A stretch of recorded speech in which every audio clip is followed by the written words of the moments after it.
윤석열 전 대통령 부부가 2022년 보궐선거 당시 김영선 전 의원이 경남 창원 의창구에 공천되도록 영향력을 행사했다는 공천 개입 의혹.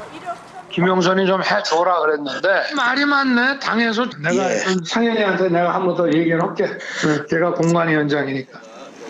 당시 국민의힘 공천관리위원장이었던 윤상현 의원은 그동안 의혹을 부인해왔지만 특검팀 조사에서 말을 바꿨습니다.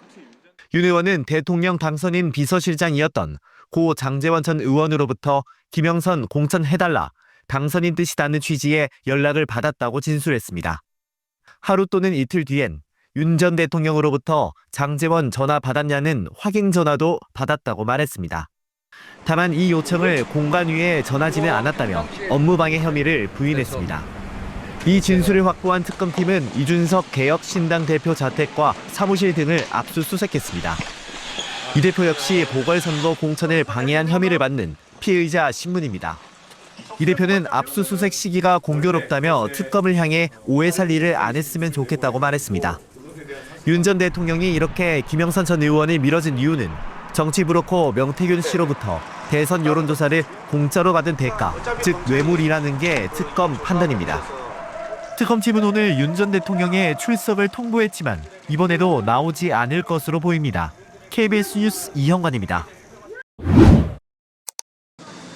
내란 특검팀은 이상민 전 장관이 내란의 핵심 역할을 했다고 보고 구속영장을 청구했습니다.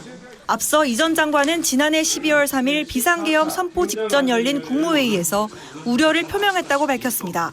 저도 역시 우려를 표명했죠. 거기서 찬성 반대가 있진 않았고요. 이 말과 달리 특검은 이 전 장관이 비상계엄에 적극 가담한 공범이라고 봤습니다. 당시 윤석열 전 대통령이 24시경 특정 언론사를 봉쇄하고 단전 단수를 하라고 지시하자 허석곤 소방청장에게 전화를 걸어 경찰청에서 단전 단수 협조 요청이 오면 조치해달라고 지시를 내렸다고 본 겁니다.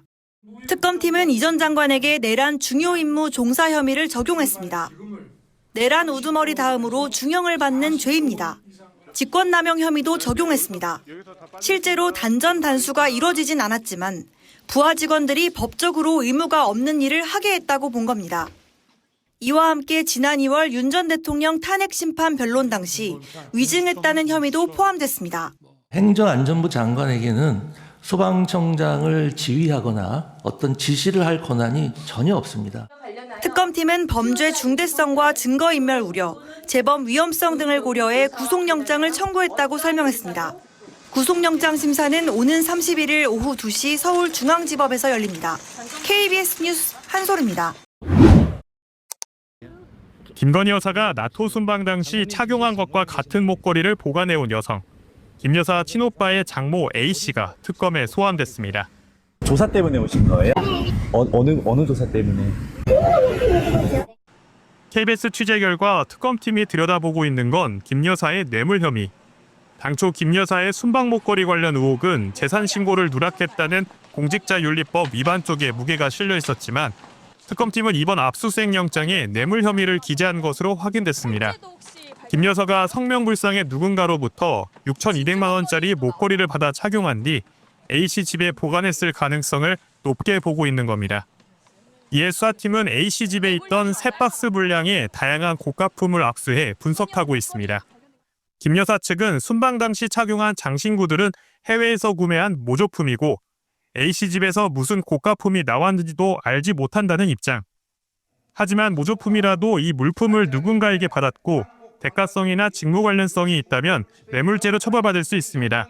다만 수사팀은 아직 물건을 건넨 사람들을 특정짓진 못했습니다. 특검팀은 A씨와 함께 김 여사의 친오빠 김진우 씨도 소환해 고가 장신구들을 어떤 경위로 보관해왔는지 등을 집중적으로 캐물었습니다. KBS 뉴스 정상빈입니다.